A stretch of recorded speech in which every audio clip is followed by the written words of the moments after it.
不經一番寒徹骨，哪來梅花撲鼻香？人生無常，凡事都能扭轉乾坤，否極泰來。只要活着，美好總係會到嚟。樂觀積極嘅心態係征服悲觀嘅情緒，而令人從失望嘅牢籠中逃脫嘅根源。生活中無論幾咁不如意，千萬唔好貶低自己。如果連自己都睇唔起自己，別人就會理所當然咁輕視你。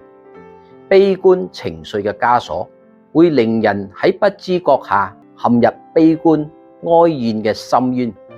擁抱樂觀嘅心態，積極咁對待生活，你將會發覺佢就猶如陽光照耀住我哋，令我哋擁有自信同希望，面對黎明不再茫然。